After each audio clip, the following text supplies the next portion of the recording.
Let me go ahead and welcome you to the island of Boracay. During the next few days, I'm going to be in this island. I'm going to be exploring it and trying to figure out whether it's a tourist trap or not. I've seen so many mixed reviews about this island, so I'm really curious about it. So let's go ahead and find out. One of the things that I feel that are almost guaranteed is great sunsets. That's one of the things that I heard, that even locals go out to see the sunset. And as I look around, I see a lot of locals out here just seeing the sunset. Looks like it's going to be a good sunset also. So one of the things that a lot of people say is that here in Boracay, there's a pretty good nightlife. So we're going to go ahead and put that to the test and see if it's real, whether it's actually a really good nightlife, or if it's just what people say to bring you in here thinking like, oh yeah, I'm going to go party. And then at the end, it's pretty boring. We'll go ahead and put that to the test also. So let's go ahead and keep in mind that this small island of Boracay gets compared to other beaches around the world, like Fiji, Aruba in Jamaica, San Andres in Colombia, like all the top beaches in the world. It's compared to this small island. So let's go ahead and put that to the test and see if that's true, whether it lives up to the expectation or is it just another tourist trap. Without a doubt, this lives up to the expectations of having good sunsets.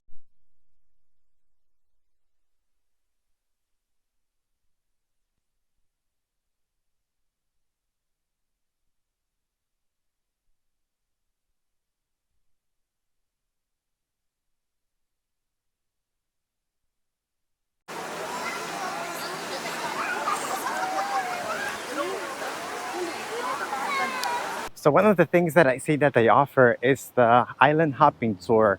But as I look in the map, I don't really see a lot of islands around this island. So I'm really curious, where are we going to go exactly? So let's see if this is going to be a scam or what's going on in here.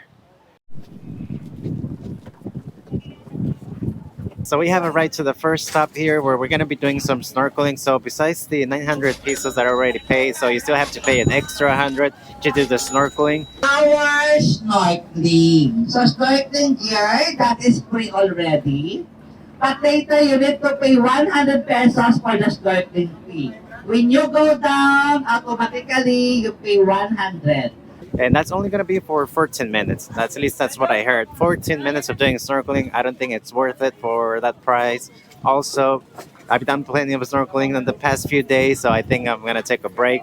The other thing is that right now, just because of the weather, the conditions don't seem really ideal to do snorkeling. So I think if you haven't done snorkeling in a while, then I mean, you do have this option of doing it. But if you've done it recently in a lot of places, then I don't think it's worth it.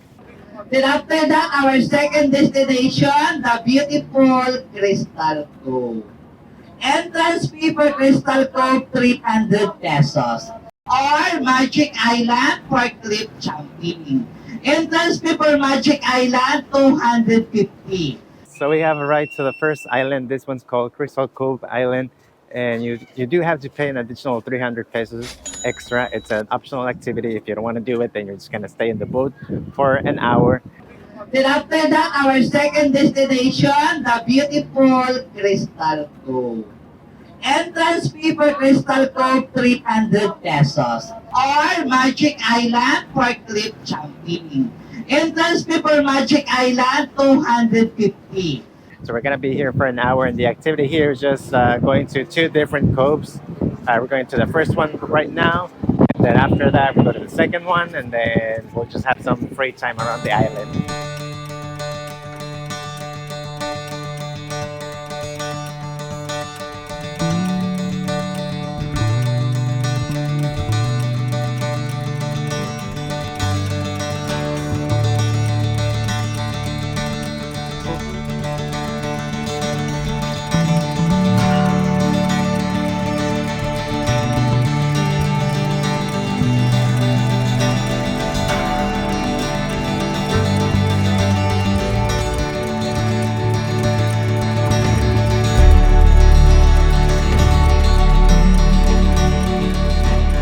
So what do I think about this island? Well, actually, I did think it's a little bit of a rip-off tourist trap.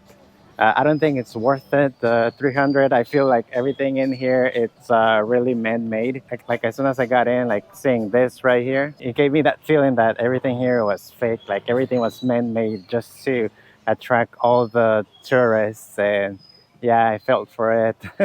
but you don't have to. It's now the time to go to the next stop. Let's see how this next stop is gonna be. Yes, unlimited ride! Yeah!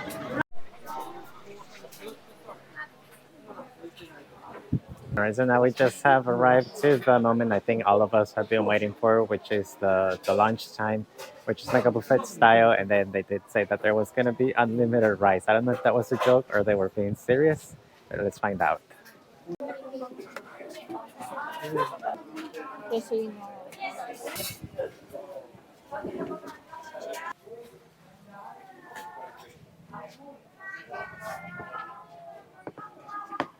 Then after that, our last destination, the beautiful Puka Beach.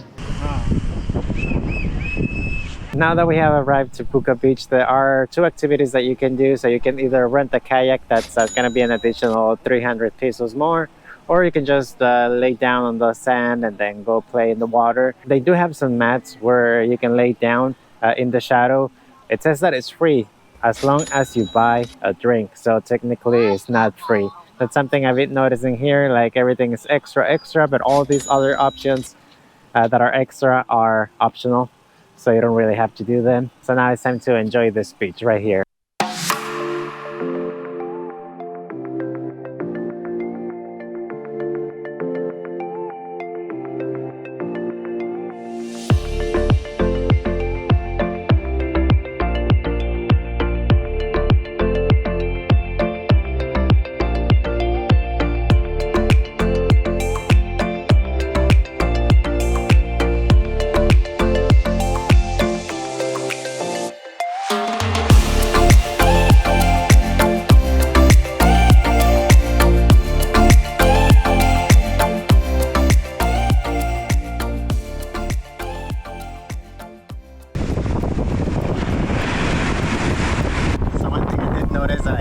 Softest sand I've ever touched, like inside the water.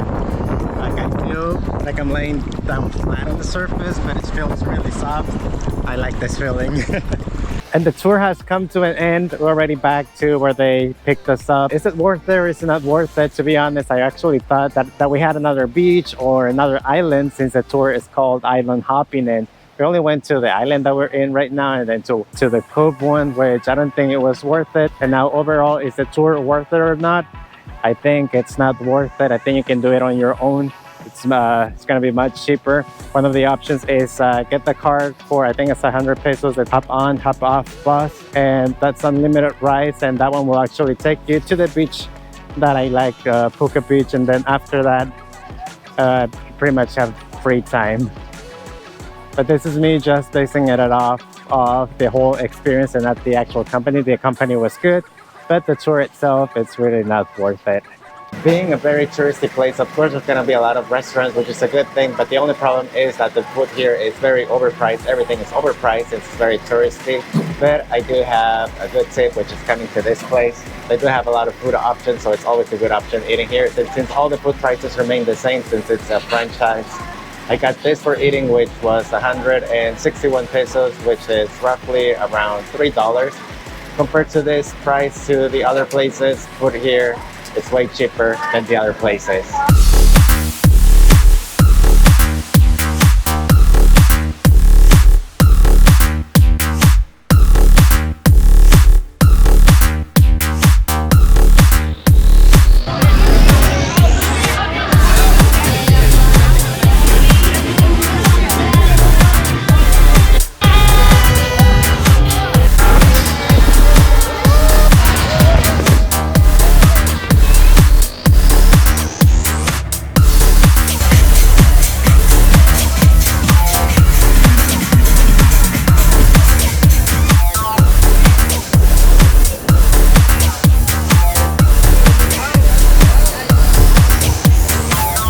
And I'll just go ahead and leave you with this last sunset of Boracay.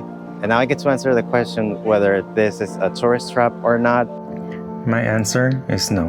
I don't believe this is a tourist trap. I think as long as you keep in mind that this is a very touristy place, which means prices are going to be higher than usual. I think it lives up to the expectation of having great sunsets, beautiful beaches, and a very soft sand. Nightlife is good too. Even though that the food is expensive, the food is good, at least in the places that I went to.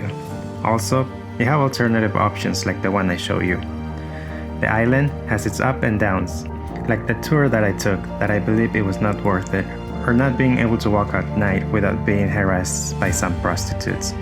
But I think that the island of Boracay has a lot to offer for every type of traveler.